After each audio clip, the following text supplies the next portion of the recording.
Alright.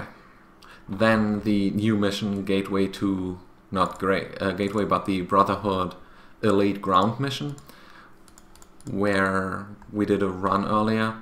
I think this is the recording of 2 days ago. So you spawn down on this planet. This is generally Kronos. To the left it's the Great Hall. For this direction you go to the exchange. So that's just the general setting. You have this big device in the middle, and then once you use it, you unlock 2 additional devices. There are some random spawns for this. Only 2 will be for your mission, but there's a total of like 5, or I think 5 usually, spawn points where they can potentially be. You just have to use the big device in the middle to unlock the lesser ones, and then interact with them within the given time. That's not actually too difficult. If you have successfully interacted, you can progress to the next stage, and all your enemies do despawn. There's just one thing to really note about this mission. As you can see here now, we have progressed to the 2nd stage, which made the wall go away that blocked us. We have a time limitation, we have the assist, honor guard, and we have the rescue fire team objectives on this. And you shouldn't really interact with the big console before the optional or mandatory additional goals are done, because if you interact with the big console, more enemies spawn, and therefore you might potentially fail your mission. So if you do this the easy way, you have more than enough time. You just kill all the enemies in the area. You then do the additional goals, and then interact with the big console, interact with the 2 small consoles, and progress to the next stage.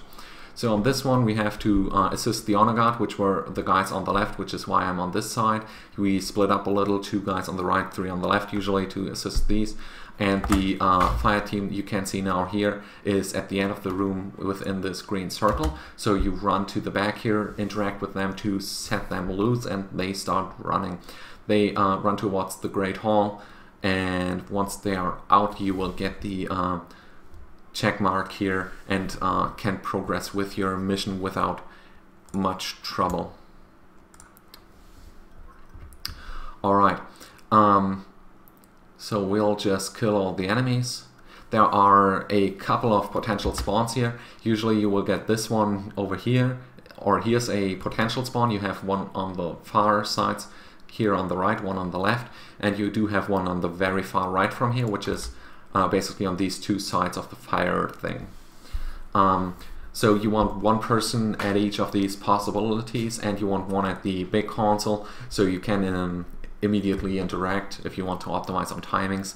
You can start over talking to them as often as you want, or to the big console if you didn't make it within the time limit. There's not something that stops you.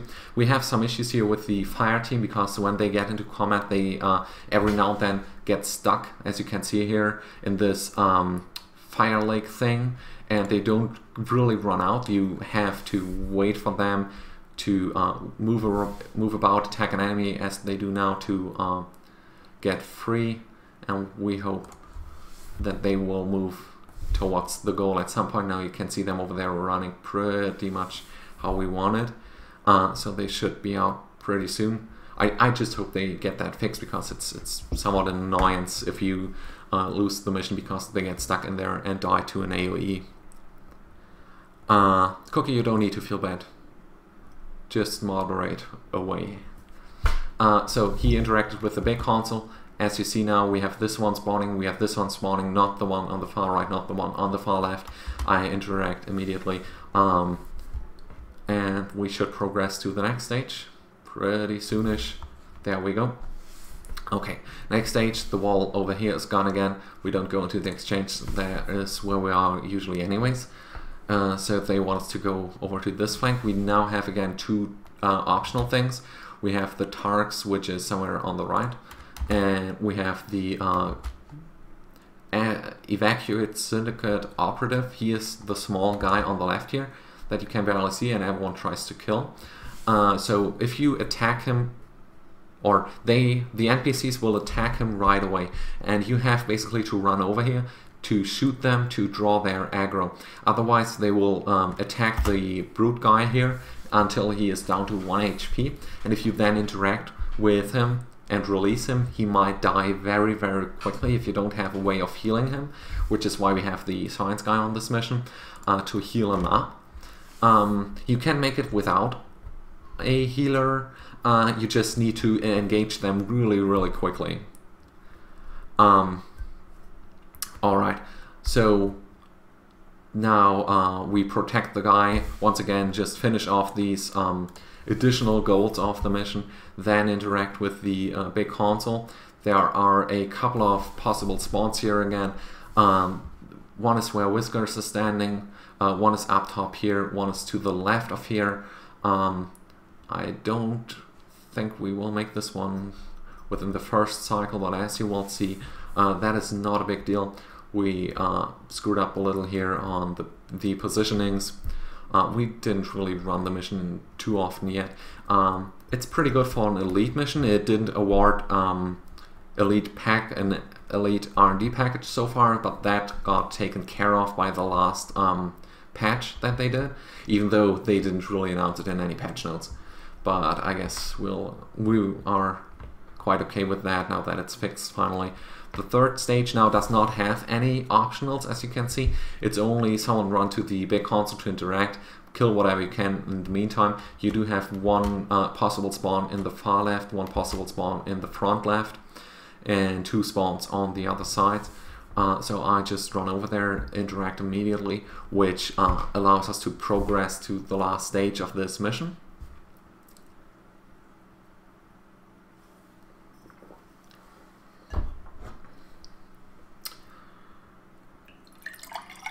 Okay, just getting something to drink, moving up here, and there is a special guy here now. He is the harbinger of something. He has actually some abilities. He's the big guy on the left here, this one. I didn't really see most of his abilities though. He can do some crazy AoE stuff and everything, and he likes to bug himself into this thing over here, where it can get difficult to really attack him. But yeah, it's just about killing him at this point. When his animation of dying is done, you actually get the reward for your mission. And this one was still a bug run where we only got advanced an advanced reward package, but as I said, they have taken care of that. So, any questions? I think we have everything that I wanted to do tonight. So you guys can come up with whatever you want, and I'll try to answer that. How tall I am, we might Google that. Let's see.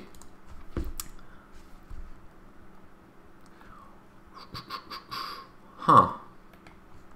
Can this be true?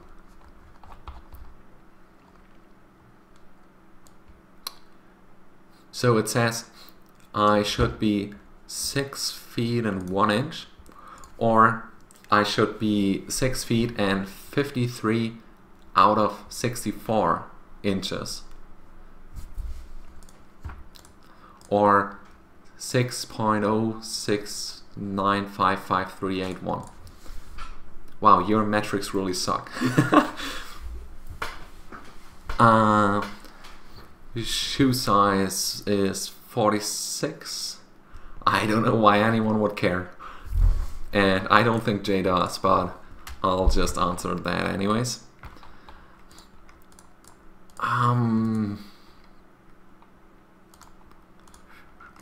Okay.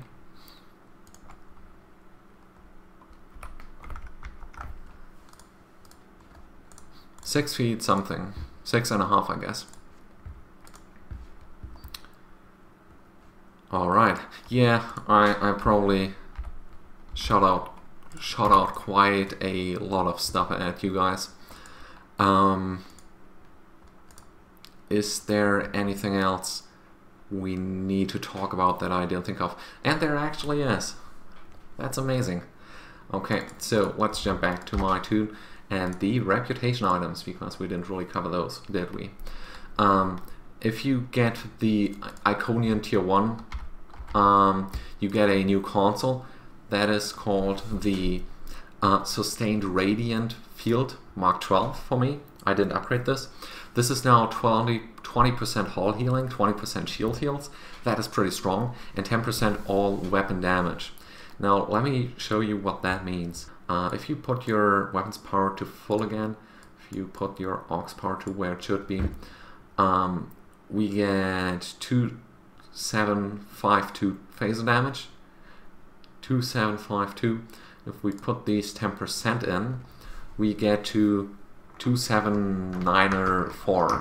So this is a 40 damage increase. So this is clearly not 10%. This one is a base damage modifier again. If you want to run this for the defensive bonus of 20% healing to shields and hull, that's pretty fine. If you upgrade this one to epic, I think it turns to 25, 15, 25. But outside of its defensive value, I wouldn't really go for it. The 2-piece, I didn't really try it because you need to run the torpedo launcher for it. Let me see that. We tried it on a PvP map once, and it wasn't really surprisingly strong. You have a chance to gain temporary hit points, and the standard modifiers are sorta there. I'm not really too excited about a torpedo launcher. I'm sorry about that. So at tier 3, now this is the interesting part, you unlock for ground a new kit module that's called the Photonic Overcharge. I suggest you get that one, at least to play around with it. It increases your damage with attacks, like shooting the enemy.